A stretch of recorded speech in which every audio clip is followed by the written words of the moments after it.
Assalamualaikum semua keluarga besar, semua jemaah haji Indonesia dan dari mancanegara yang sedang persiapan wukuf di Arafah. Saya dengan izin Allah berada di tempat yang sangat istimewa dalam posisi masih kosong. Ini persiapannya, lihat. Tenda-tendanya ada 100.000 lebih tenda yang akan siap menampung jutaan jemaah haji.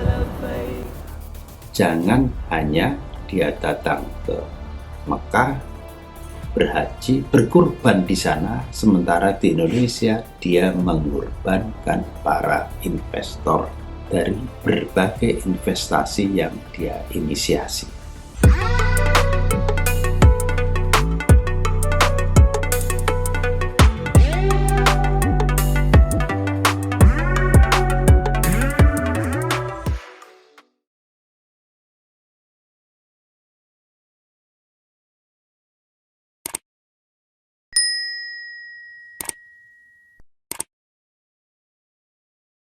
Assalamualaikum semua keluarga besar, semua jemaah haji Indonesia dan dari mancanegara yang sedang persiapan wukuf di Arafah. Saya dengan izin Allah berada di tempat yang sangat istimewa dalam posisi masih kosong. Ini persiapannya, lihat. Tenda-tendanya ada 100.000 lebih tenda yang akan siap menampung jutaan jemaah haji yang akan malam di Arafah. Masya Allah, doa buat semua keluarga besar yang sedang berangkat. Tahu jangan kita mendoakan bisa ikut berangkat. Kita lihat sebelah kiri tentang Jamarat yang melontar jumrah. Kita lihat bertingkat-tingkatnya. Insya Allah semua akan mengalami, amin. Akan benar-benar wukuf di Arafah, mabit di Mina, kemudian melontar jumrah. Insya Allah. Selain kemudian tentu saja ibadah-ibadah di Masjidil Haram kita nggak bisa kelihatan maknanya, tapi kelihatan itu tuh puncak jam-jamnya. Puncak jam itu, puncak jam-jamnya.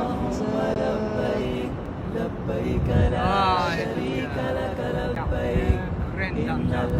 Baik, selamat menunaikan ibadah haji buat semua jemaah haji di tanah air. Insyaallah mudah-mudahan semuanya makbul, mabrur, dan mabruk, insya Allah. Terima kasih juga buat kerajaan Saudi dan pemerintahan Republik Indonesia. Mudah-mudahan semuanya jadi ibadah dan amal soleh. Assalamualaikum warahmatullahi wabarakatuh. Bismillahirrahmanirrahim. Assalamualaikum warahmatullahi wabarakatuh. Sahabat Indonesia NZ yang dirahmati oleh Allah, dimanapun Anda berada, semoga dalam keadaan sehat walafiat dan selalu dalam lindungannya. Sahabat, di video opening kita menyaksikan bersama bahwa Yusuf Mansur saat ini posisinya ada di Mekah. Dia sedang menunaikan ibadah haji di tahun 2023 ini. Dan dia seakan-akan menginspeksi persiapan ibadah haji itu di daerah Arafah dan sekitarnya. Tidak nampak raut wajahnya yang sedih atau yang terlihat gundah gulana, sama sekali tidak nampak. Dia nampak ceria dan pede. Memang begitulah Yusuf Mansur. Dia mendolimi orang, tetapi tidak merasa bahwa dia itu bersalah. Dia menipu orang, tetapi tidak mengaku bahwa dia itu menipu. Dia berjanji dan tidak menepati. Itu tidak masalah bagi dia. Dia tidak merasa bahwa tidak tepat janji itu adalah sesuatu yang wan prestasi. Oleh sebab itulah di Pengadilan Negeri Jakarta Selatan pada pertengahan Juni yang lalu, Yusuf Mansur divonis wan prestasi atas investasi batubara, dan dia diharuskan membayar kepada Zaini Mustafa sebesar 1.264.000.000 rupiah. Ini baru satu kasus. Pak Zaini adalah satu dari 250-an orang jamaah Masjid Darussalam Kota Wisata Kabupaten Bogor yang telah berinvestasi sebesar 85 juta di tahun 2009. Tetapi investasi ini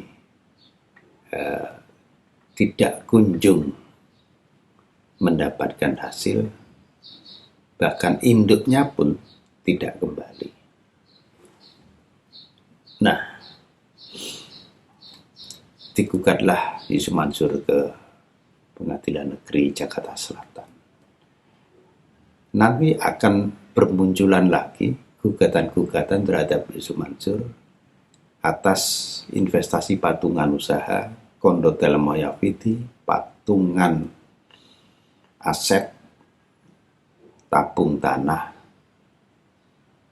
umroh haji, dan sebagainya. Kita lihat nanti bagaimana hasil di persidangan. Tetapi akhir-akhir ini telah bermunculan orang-orang yang nagih pada Yusuf Mansur. Ada Budarni, ada Pak Suwarto yang kemarin mau beli atau membayar seragam sekolah anaknya yang baru masuk ke SMP. Tidak mampu. Dia telah berinvestasi 12 juta di tahun 2013 dengan investasi patungan usaha. Patungan usaha ini produknya adalah Hotel City yang ada di kota Tangerang. Nah, orang-orang kecil ini sekarang mulai bermunculan, apalagi melihat dan mendengar Pak Zaini Mustafa dimenangkan oleh pengadilan. Mereka tidak sekedar menagih, karena menagih pun dicuekin oleh Yusuf Mansur. WA-nya tidak dibalas, ditelepon tidak diangkat. Dan ini sangat menyakiti para investor, terutama orang-orang kecil seperti Budarni dan Pak Suwarto. Ini sebagai contoh saja. Bahkan ada beberapa yang sudah meninggal dunia setelah bersusah payah kesana kemari dan ternyata hasilnya nihil.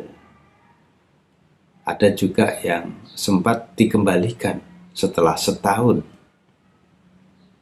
menagih, dan itu pun hanya pokoknya tidak sesuai dengan yang dijanjikan.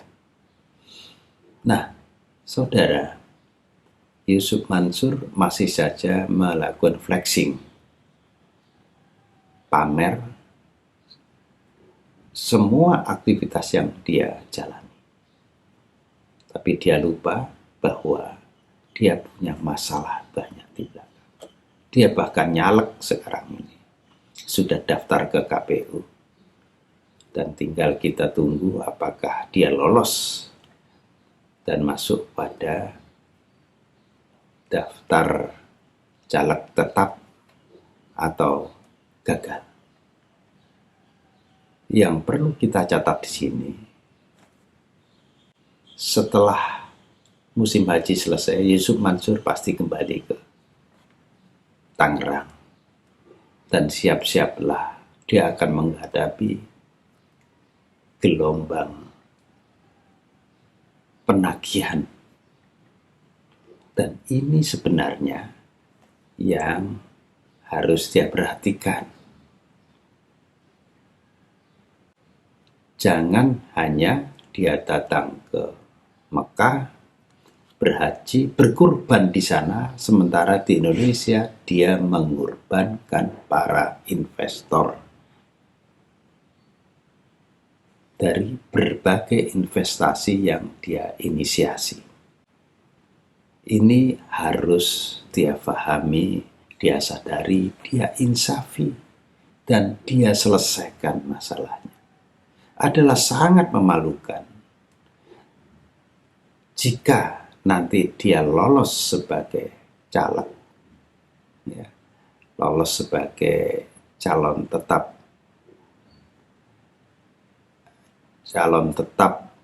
anggota DPR RI, tetapi dia punya masalah banyak yang belum selesai. Seorang anggota DPR atau seorang calon legislatif yang pertama kali diuji adalah nilai-nilai kejujurannya. Apakah pantas seorang Yusuf Mansur yang bermasalah, bejibun masalahnya, itu nyalek sama sekali secara nilai-nilai, secara moral, secara etika, secara adab, itu di luar kepatutan dan kepantasan. Saudara, bagaimana pendapat Anda? Silahkan di-share di kolom komentar. Demikian, billahi taufiq walhidayah waridho wal inayah. Wassalamualaikum warahmatullahi